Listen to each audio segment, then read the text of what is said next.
Por que que algumas pessoas, logo que encontram o perdão, voltam à pátria espiritual?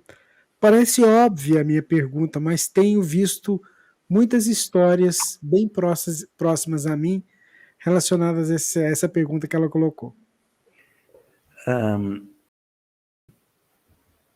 Frequentemente, quando a gente fala sobre a existência, nós sempre colocamos conquistas materiais como sendo os grandes objetivos da existência. Ah, fulano vai ser médico e quando ele for médico vai fazer isso. Ah, fulano vai renascer, vai ser juiz, vai fazer... Então a gente sempre coloca uma atividade social, profissional, como sendo o grande objetivo da existência. E muitas vezes é. Muitas vezes é. Mas isso não significa dizer que todas as vezes as tarefas de cunho social / profissional serão as maiores conquistas que o espírito fará durante a existência. Nós iremos encontrar um número razoável de situações em que as vitórias no campo moral serão as mais saudadas pelo mundo espiritual, por representarem os avanços mais extraordinários que o espírito executou durante a existência física. E nesse recorte, o perdão é uma das coisas mais impressionantes que a gente pode oferecer durante a existência física. Nós temos muitos casos, né, de famílias que, quando eram mais novas, os filhos eram mais jovens, houve um esgarçamento nessa relação com os filhos. Eu vou dar um exemplo. A filha engravidou muito jovem e o pai a expulsou de casa. Eu vou expulsar ela de casa. E ela fica fora de casa. Ela vai ter que criar essa criança em que condição? De que jeito? Então, você ser abandonado pela própria família, isso pode gerar na pessoa uma revolta, uma mágoa, um ressentimento. E do lado do pai, coisa semelhante. Então, ele vai viver aquela vida. Eu conheço tantas histórias que depois de adulto, a filha bate na porta com o neto. Aí, se sua filha está aí fora, quer falar com o senhor. Filha? Que filha? Fulana, não tenho filha com esse nome. Mande embora essa mulher daí. O cara realmente apagou da vida dele a filha, tirou. Imagina o quanto deve doer nessa moça, já 10 anos, 15 anos passado, a vida já rodou, já aconteceu tanta coisa, e ela vem de novo na casa do pai, bate atrás de um perdão, de uma reconciliação, e ele simplesmente manda ela embora. Só que a velhice tem grandes vantagens. A velhice traz para a gente uma percepção de que a vida está chegando no fim. E a perspectiva de você começar a enxergar que tem mais para trás do que para frente, ou seja, começou o período da despedida, você já começa a fazer uma avaliação. Deixa eu ver como é que está vamos fazer um balanço aqui de como é que estão as coisas, porque eu acho que está meio complicado para o meu lado. Então, existe uma certa aflição em muitas pessoas quando percebem que a vida está chegando no final e a gente vai revendo, valeu a pena? Valeu a pena tudo? Valeu a pena o que eu fiz? Valeu a pena? Fez sentido? A gente vai vendo, pô, eu corri atrás de tanto dinheiro, no final nem precisava. Valeu a pena? Então, muitos daqueles que alcançam a idade adiantada, a terceira idade, revêem seus pontos de vista. E aí, quando chega na hora do leito de morte, essa mesma filha tem a notícia de que o pai está morrendo. E os irmãos vão atrás dela. Vem falar com o papai. Não.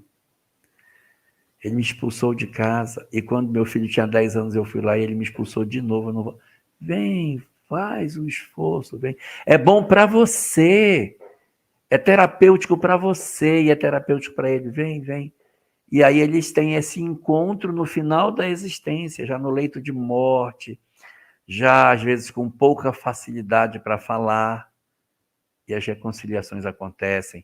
Mãos que são superpostas a outras mãos que já não podem falar, pega a mão das pessoas. Filhos que brigaram, o pai no leito de morte pega a mão dos filhos e junta, pedindo uma reconciliação. Não pode falar, mas pede.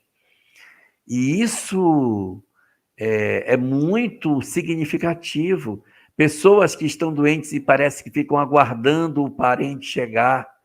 Fulano está doente, mas ele ainda não morreu. Parece que ele estava esperando o filho que vinha de longe.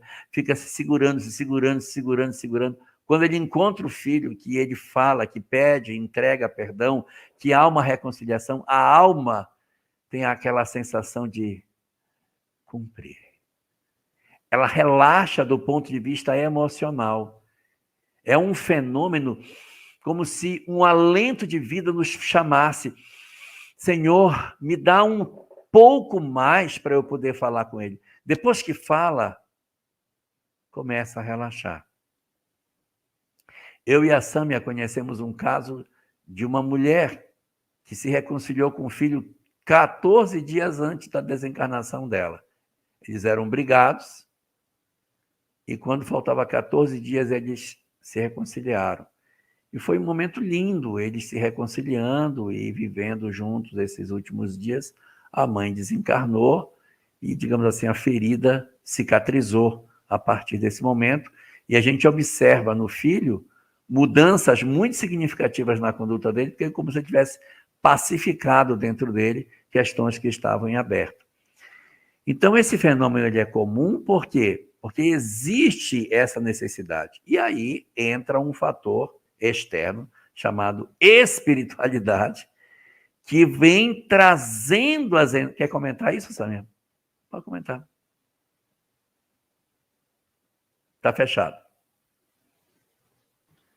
Existe uma fala de Jesus que ele coloca: reconcilia-te com teu adversário enquanto estás a caminho com ele.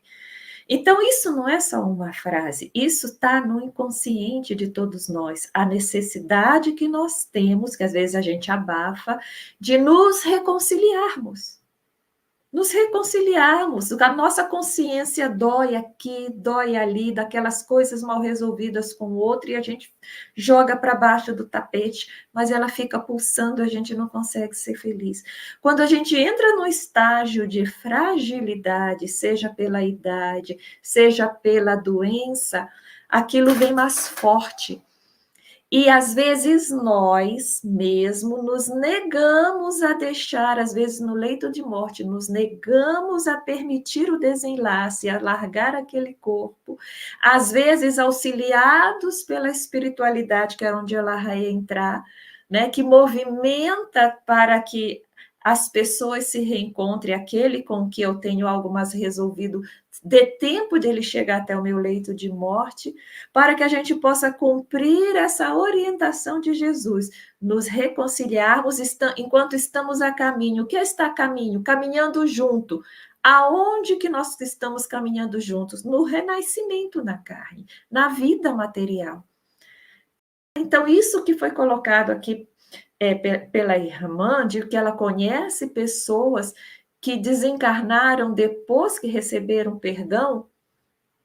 Sim, isso é plenamente... Porque quando você se reconcilia, não tem mais nada que te prenda para ficar a caminho com ele. Se solta. E aí você pode retornar, só que agora você vai retornar feliz e leve à pátria espiritual. Mas se você retorna sem o perdão, você retorna com a consciência pesada, retorna pesado e sofrido para a pátria espiritual. Vocês não imaginam a diferença que faz para um espírito o perdão antes do desencarne. E isso seria interessante porque a gente fizesse uma autoavaliação. Quais são essas perrengas que eu estou colocando para baixo do tapete da minha consciência? Eu estou esperando o quê? Envelhecer, adoecer? Por que não resolver isso agora? Por que não chamar o irmão, o colega de trabalho, aqueles vizinhos, e tentar resolver, tentar reaproximar, tentar conversar e desfazer essas conversas, às vezes essas besteiras que ficaram mal resolvidas, para que elas não se avolumem, não nos façam sofrer.